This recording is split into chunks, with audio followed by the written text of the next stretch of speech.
예정하던 용선료 단판이 별소득 없이 끝나면서 현대상선의 법정 관리 가능성이 커지고 있습니다. 한진해운도 오늘 358억 원 규모의 회사채 만기를 4개월 연장하는 데 성공하긴 했지만 용선료 인하 가능성은 여전히 낮은 상황입니다. 정부는 협상이 무산될 경우 법정 관리로 간다는 원칙을 고수하고 있습니다.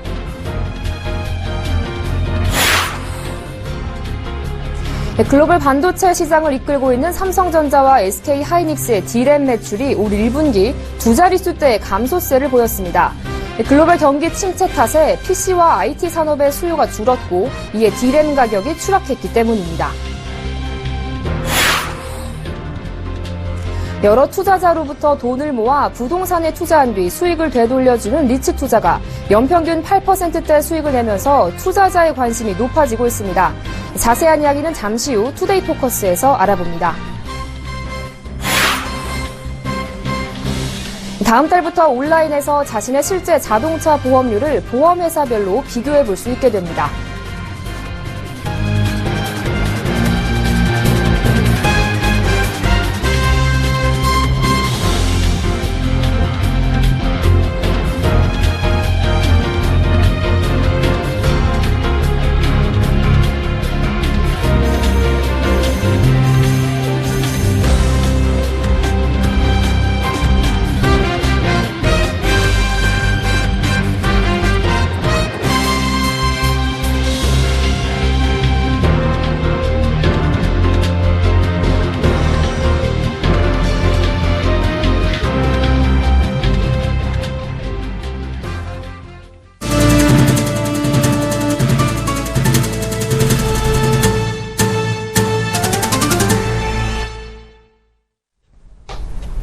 여러분 안녕하십니까? 19일 목요일 센 경제 현장 오늘의 주요 뉴스입니다.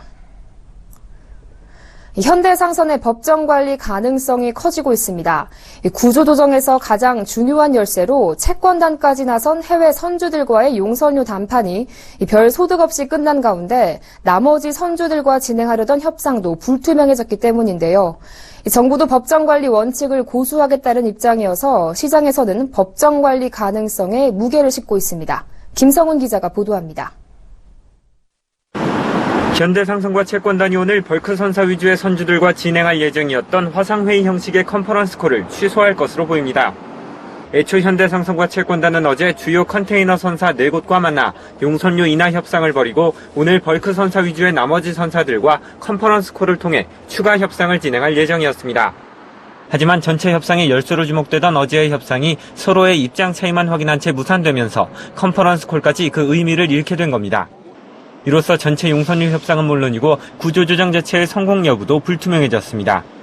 게다가 정부가 정한 협상 마감 시한은 이달 24일까지고 협상 실패 시 법정 관리로 가겠다는 당국의 입장도 확고한 상태입니다. 유일호 부총리 겸 기획재정부 장관은 현대상선의 상황에 대해 아직 진행 중이고 법정 관리로 갈지는 봐야 한다면서도 협상이 무산되면 법정 관리로 간다는 애초 방침에 대해서는 원칙에는 변함이 없다고 밝혔습니다.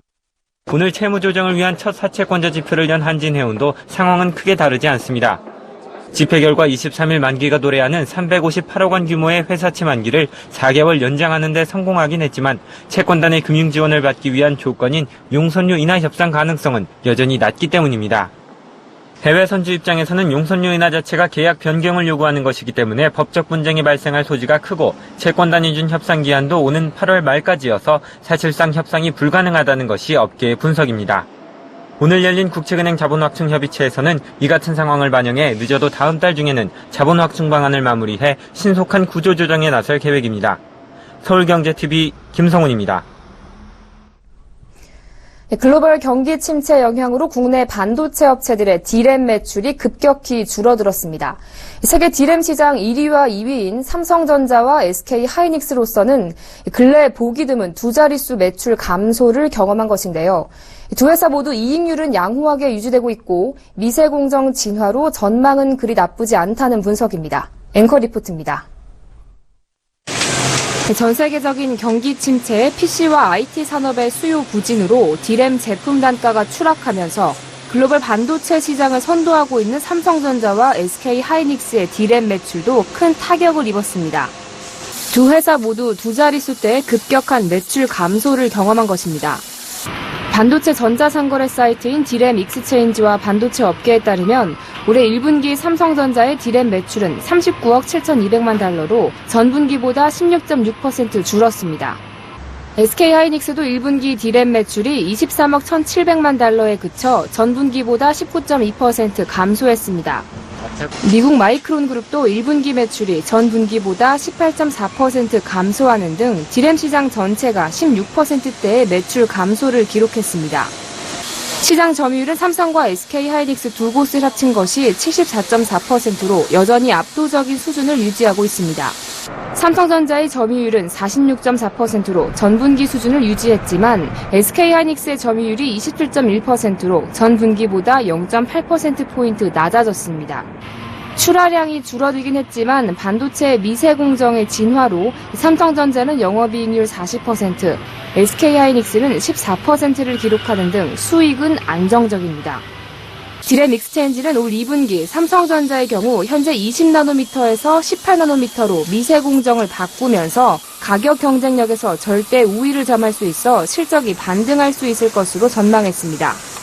SK하이닉스는 테스트 단계에 있는 21나노미터의 공정이 안착하는지가 관건이 될 것이라고 내다봤습니다. 서울경제TV 정한입니다. 장기간 계속되는 저금리 기조에 500억 원 미만의 중소형 빌딩 거래량이 2년 만에 2배나 증가했습니다. KB금융경영연구소에 따르면 지난해 서울 시내 500억 원 미만 중소형 빌딩 거래량은 1,036건으로 2013년에 비해 약 2배 늘었습니다. 거래 금액도 2013년 2조 7,100억 원에서 2015년 5조 5,300억 원으로 역시 2배가량 늘었습니다. 이 중 이른바 꼬마 빌딩이라 불리는 50억 원 미만의 소형 빌딩이 전체의 69.2%를 차지했습니다. 500억 미만 빌딩의 전체 74.5%, 50억 미만의 소형 빌딩의 87%를 모두 개인이 매수했습니다.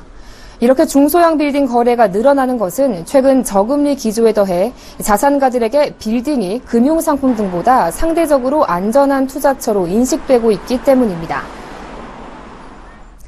SK텔레콤이 정부의 규제 완화에 발맞춰 내달까지 사물인터넷 전국망을 구축할 계획입니다.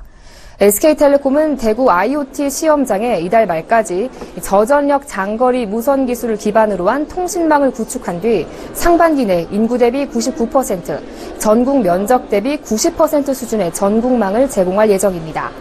또 LTE 상용망에 적용 완료된 사물인터넷 전용망 LTE-M을 통해서도 다양한 서비스를 준비 중입니다. SK텔레콤은 원격 검침, 위치 추적, 모니터링 분야 서비스를 중점적으로 개발하고 IoT 전용 요금제도 출시하는 등 IoT 서비스의 외연을 대폭 확대해 나갈 방침입니다. 가맹점 수수료 인하로 우려가 컸던 카드업계의 1분기 성적이 양호하게 나왔다는 평가가 이어지고 있습니다. 하지만 카드사들은 2분기부터 실적 악화가 본격화될 것이라며 우려가 여전한데요. 카드사들이 부업을 통해 새로운 활로를 찾고 있습니다. 이보경 기자입니다. BC카드가 내놓은 PB 브랜드 톨라. 중소기업과 손잡고 타월, 세제 등 자체 PB 상품을 만들어 회사가 운영하는 탑포인트 사이트에서 판매합니다. 신한카드는 지난해 장기 렌터카 사업에 진출했고 올해부터는 대리운전 사업에도 뛰어들었습니다. 신한카드의 모바일 애플리케이션 팜페이에서 목적지를 설정해 대리운전 기사를 부르고 팜페이에 등록된 카드로 바로 결제까지 합니다. KB국민카드는 중국인을 대상으로 한류 관련 상품들을 구입할 수 있는 한류 쇼핑몰 여의주를 열었습니다. 삼성카드는 아파트 관리비 전자결제 고지업과 중고 휴대폰 판매 업무에, 롯데카드는 유학 알선업 개척에 열중하고 있습니다. 이제 최근에 가맹점 수수료 인하로 인해서 더 이상 이러한 부수 업무나 신사업 진출을 늦추기에는 어려운 상황인 것 같습니다. 카드사들이 부업에 몰두하는 것은 수익 감소 위기감 때문입니다. 올해 카드사의 1분기 단기순이익은 지난해에 비해 100억 원가량 줄었습니다. 업계에서는 2분기부터 가맹점 수수료 인하 영향이 본격적으로 나타날 것으로 예상되는 데다 최고금리 인하 조치로 카드론 등 카드 대출 금리 인하까지 이어져 2분기 이익은 더 줄어들 것이라고 예상하고 있습니다. 수익성 찾기에 나선 카드업계가 이처럼 신사업으로 활로를 모색하고 있지만 가시적인 성과로 이어질지는 의문이어서 카드업계의 고민은 깊어지고 있습니다. 서울경제TV 이보경입니다. 롯데주류의 처음처럼 소주가 올해로 출시 10주년을 맞이했는데요. 롯데주류는 처음처럼을 전국구 브랜드로 키우기 위해 투자를 아끼지 않고 있습니다. 지난달 말부터는 충북 청주에 제2소주공장을 본격 가동하는 등 영토 확장에 나섰습니다. 한지희 기자가 취재했습니다. 세계 최초 알칼리 환원수 소주임을 강조하며 단기간에 입지를 굳힌 처음처럼. 제품을 꾸준히 찾는 소비자들 덕에 처음처럼은 최근 5년 동안 연평균 7%의 성장세를 보이고 있습니다. 이처럼 빠른 성장 속도를 보이자 롯데주류도 생산 라인을 증설해 판매 확대에 나섰습니다. 롯데주류는 지난 29일 충북 청주에 약 900억 원을 투자한 소주 제2공장 준공식을 가졌습니다.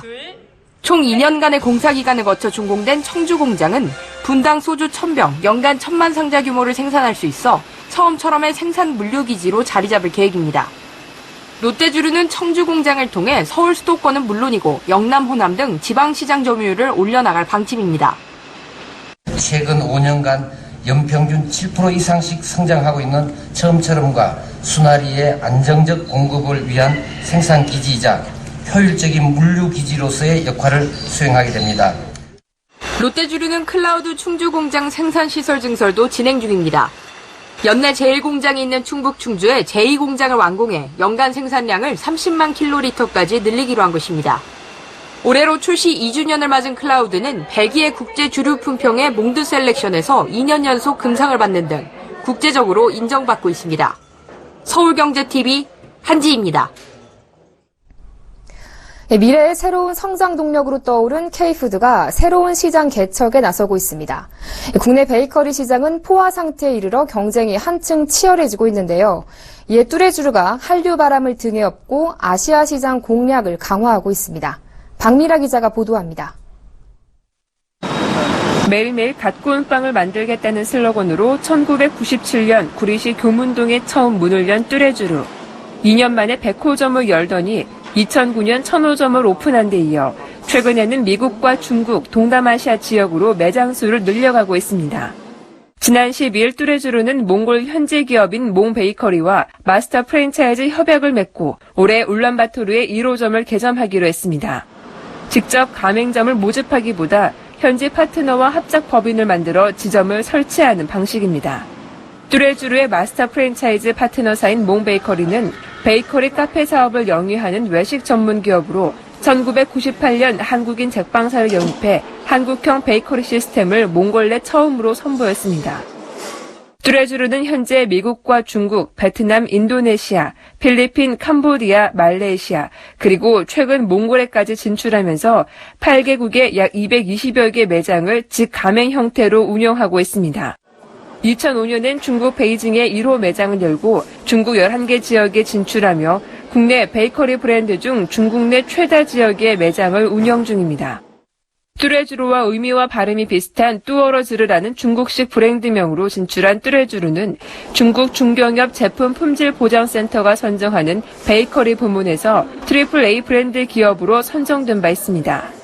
이보다 1년 전인 2004년 뚜레쥬르는 미국에 진출해 LA와 뉴욕 등을 중심으로 가맹 사업을 확대하고 있습니다. 저희 뚜레쥬르는 한류와 결합된 세련된 문화로 많은 국가에서 프리미엄 브랜드로 이미 자리 잡았고 현재 확산을 가속화하여 한국 회사 중에서는 가장 많은 국가에 가장 많은 매장을 보유하게 되었습니다. 뚜레쥬르는 해외 시장 공략에 박차를 가해 2020년까지 전 세계 4천여 개 매장을 보유하는 프리미엄 베이커리 업체로 성장한다는 방침입니다. 서울경제TV 박미라입니다. 중소기업 주간을 맞아 중소기업중앙회가 농림축산식품과의 MOU, 조달청과의 간담회 등 중소기업 판로 확대를 위한 행사를 잇따라 열었습니다. 이슬람 시장의 수출을 늘리고 공공조달시장의 중소기업 참여를 더욱 늘리기 위한 노력의 일환입니다. 보도에 김혜영 기자입니다. 중소기업중앙회가 서울 여의도 중기중앙회에서 정양호 조달청장과 중소기업인 간담회를 열었습니다. 이번 간담회는 중소기업 주간 행사의 일환으로 중소기업의 조달 현안과 판매 확대 방안을 중점적으로 다뤘습니다. 간담회에는 박성택 중소기업중앙회 회장과 정양호 조달청장, 30여 업종별 중소기업 대표들이 참석했습니다. 조달 시장을 통한 수익을 품질 향상과 기술 개발을 통하여 앞으로 해외 시장에 적극 도전함으로써 우리 경제를 선도해 나갈 수 있도록 성장하는 기업이 됩니다. 간담회에서 중소기업계는 현장의 목소리를 반영해 14개의 현장애로 사항을 건의했습니다.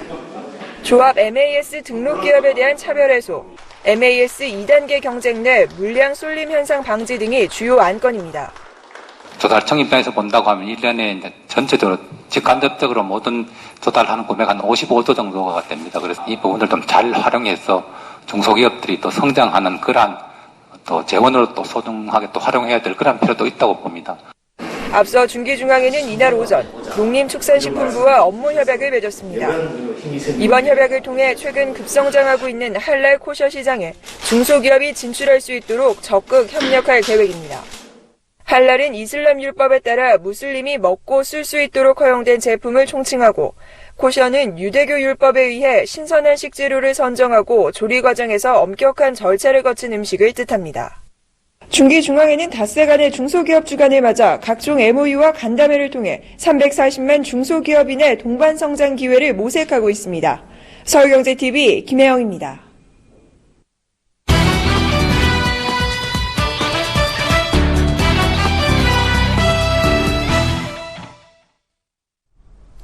네, 리츠가 연평균 8%의 수익을 내면서 리츠 투자에 대한 관심이 높아지고 있습니다. 저금리 기조 탓에 마땅한 투자처를 찾지 못한 자금이 여기에 몰리고 있는 건데요. 보도국 정창신 기자와 함께 리츠 투자법에 대해서 알아보겠습니다. 안녕하세요. 네, 안녕하세요. 네, 자, 우선 리츠가 뭔지 좀 설명해 주시죠. 네, 리츠는 여러 투자자들로부터 자금을 모아서 부동산에 투자한 뒤 수익을 되돌려받는 부동산 투자 회사를 말합니다. 보통 부동산 개발 사업을 하거나 오피스, 상가와 같은 수익형 부동산을 매입해서 수익을 내는 것인데요. 리츠의 시장 규모도 꾸준히 커지고 있습니다. 국토교통부가 지난달 말 제출된 리츠의 2015년 결산 보고서를 분석한 결과 리츠가 운용하는 자산 규모가 18조 원을 돌파했습니다. 자, 지금 나오는 이 표를 좀 보시면 지난 2010년 리츠 수는 50개, 총 자산은 7조 6천억 원에 불과했는데요. 규모가 꾸준히 증가해서 리츠 수는 6년 만에 131개로 늘었고 총 자산 규모도 18조 6천억 원으로 불어났습니다. 네, 그렇다면 이 부동산 투자 회사들은 오피스나 상가를 비롯해서 어디에 투자를 많이 하고 있죠? 네, 말씀하신 대로 대표적인 수익형 부동산이죠. 이 오피스, 즉 사무용 건물에 대한 투자가 가장 많습니다. 국토부가 밝힌 작년 리츠의 투자 자산별 현황을 보면 오피스와 주택 투자 리츠가 80개, 총 자산 13조 4천억 원으로 전체 리츠의 74.5%를 차지했습니다. 이 밖에 상가, 호텔, 공장 물류 등의 순으로 투자하고 있는 것으로 나타났습니다. 사무용 건물 투자가 높은 비중을 차지하는 것은 이 수익형 부동산의 대표적인 투자처이기 때문입니다. 가장 안정적인 수익을 거둘 수 있다는 뜻이고요. 또 주택 분야는 임대리츠 방식으로 이루어지고 있는데요. 공공이나 민간 임대주택을 지어서 한 10년간 임대한 뒤에 분양 전환 등을 통해 수익을 내는 것을 말합니다. 정부에서 임대주택을 늘리기 위해 이 리츠를 활용한 공공 민간 임대주택 공급 사업을 활성화했기 때문으로 풀이됩니다. 작년 말 기준으로 공공과 민간에서 리츠를 통한 임대주택 공급은 총 4만 3천 가구에 달합니다. 네, 앞서 말했듯이 최근 이 리츠의 수익률이 8%에 달한다고 하던데요. 보통 이 정도 수익률이 나는 건가요? 네. 국토부가 밝힌 리츠의 평균 배당 수익률은 8.1%에 달합니다. 유형별 평균 수익률을 한번 보시면요. 지금 표가 나오고 있는데 이 상가에서 9.5%로 가장 높은 수익을 냈고 사무용 건물 8.8%, 호텔 6.4% 등의 순으로 나타났습니다. 이 결과적으로 연평균 8.1%의 수익을 거둘 수 있다는 말입니다. 이 같은 수치는 회사채 수익률 2.1%나 예금금리 1.7%를 크게 웃도는 수준입니다. 네, 얘기를 듣다 보니까요, 이 리츠 투자에 직접 뛰어들어 보고 싶은 분들도 계실 것 같습니다. 투자 방법 알려주시죠. 네, 리츠는 손쉽게 투자할 수 있는 게 매력적인 것 같은데요. 이 펀드 공모에 직접 참여하거나 펀드가 증시에 상장된 후 거래 중인 주식을 매입하는 두 가지 방법이 있습니다.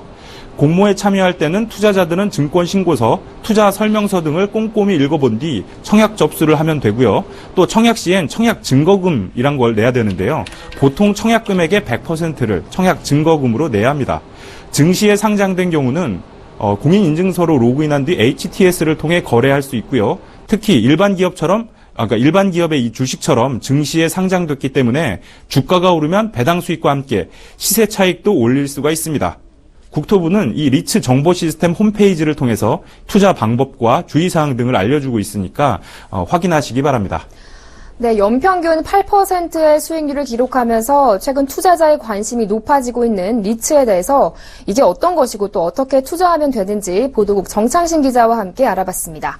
오늘 말씀 잘 들었습니다. 고맙습니다. 네.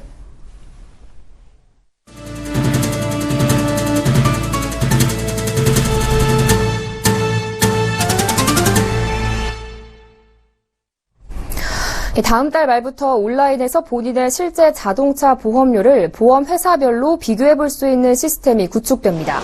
금융위원회는 지난해 11월 오픈한 보험담호화 기능 강화 차원에서 오는 6월 말부터는 차종과 연식, 운전자 범위, 사고 이력 등 개인 특성이 반영된 자동차 보험료를 실시간으로 비교할 수 있도록 시스템을 개선한다고 밝혔습니다. 현재 보험 담호화에서는 자동차 보험 가격 비교 시 사고 이력 등 개인별 특성이 충분히 반영되지 않아 비교 정보와 실제 보험료의 차이가 있었습니다. 이 시스템이 개선되면 차종, 가입 연령 특약 등의 조건이 세분화되고 운전자 범위, 차량 연식, 할인 할증 등 더 많은 조건을 비교할 수 있게 돼 정확한 예상 보험료를 산출할 수 있게 됩니다. 국토교통부가 경기도 화성 반월과 동탄 2신도시 두 곳에 총 1,797가구 규모의 올해 첫 뉴스테이 입주자를 모집합니다. 화성 반월에 1,185가구, 동탄 2신도시에 612가구입니다.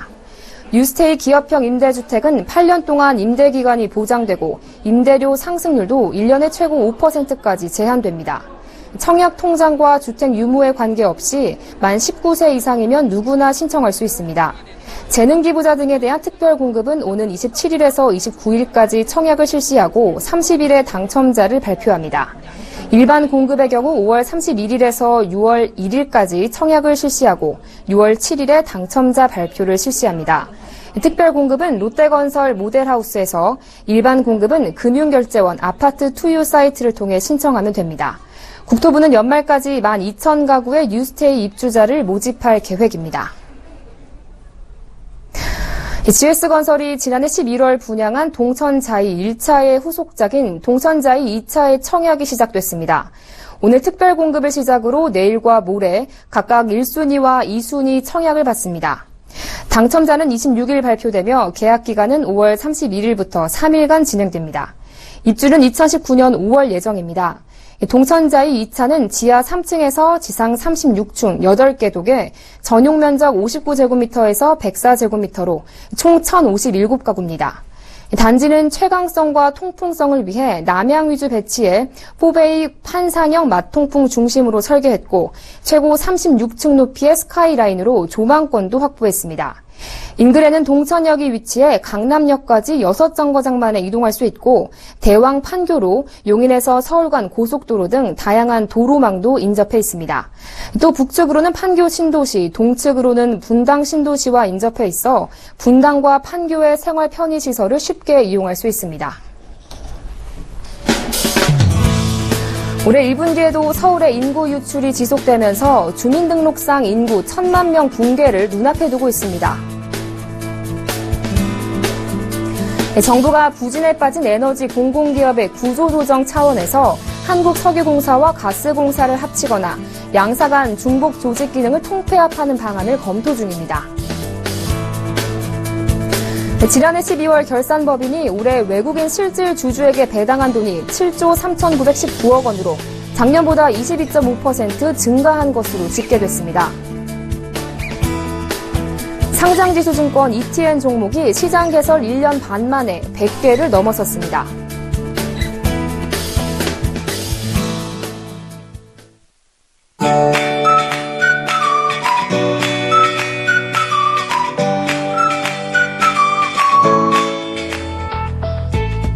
안녕하세요. K웨더 라이프스타일 예보 차씨입니다. 때이른 더위의 기세가 만만치 않습니다. 경기도 일부 지역은 올해 첫 폭염주의보가 발효됐는데요. 본격적인 여름이 시작된다는 소만절기인 내일도 붉은색으로 표시된 지역을 중심으로 낮 기온이 30도를 웃돌면서 덥겠습니다. 맑은 하늘에 강한 햇볕이 내리쬐면서 낮 기온이 서울, 광주 32도 등으로 전국 대부분 지방이 한여름 더위를 보일 것으로 예상돼 건강관리에 유의하셔야겠습니다. 강한 햇볕이 더위만 몰고 올 뿐만 아니라 자외선 지수도 매우 높게 만들겠습니다. 외출하신다면 꼭 자외선 차단제를 사용하시기 바랍니다. 이 시각 위성 영상입니다. 현재 전국 대부분 지방이 대체로 맑습니다. 다만 남부 일부 지방으로 구름이 보이는데요. 이 구름은 날씨에 별다른 영향이 없는 높은 구름입니다. 이 구름마저도 빠져나가면서 오늘 전국이 대체로 맑겠고요. 내일도 계속해서 동해상에 위치한 고기압의 영향을 받아 전국 대부분 지방이 대체로 맑겠습니다. 다만 제주도로는 가끔 구름 많겠습니다. 그럼 자세한 지역별 내일 날씨는 나절 예보를 통해서 살펴보겠습니다. 전국이 대체로 맑은 하늘에 자외선이 강하겠습니다. 한낮에 서울, 수원, 춘천 32도까지 올라 오늘보다 높겠습니다. 강릉에 건조주의보가 발효 중인 가운데 전국의 대기가 건조하겠고 낮 기온 강릉 23도, 울진 20도 예상됩니다. 남부지방 대체로 맑겠지만 제주도로는 가끔 구름 많겠고 한낮에 광주 32도, 전주 31도, 대구 30도까지 오르겠습니다. 남해상으로는 물결이 최고 2.5m로 다소 높게 일겠습니다. 또 전해상에 안개가 짙게 끼는 곳이 있겠으니까요. 항해하거나 조업하는 선박은 각별히 유의하시기 바랍니다. 다음 주 월요일까지는 덥겠고요. 화요일에는 전국에 비가 내리면서 더위가 누그러지겠습니다. 날씨였습니다.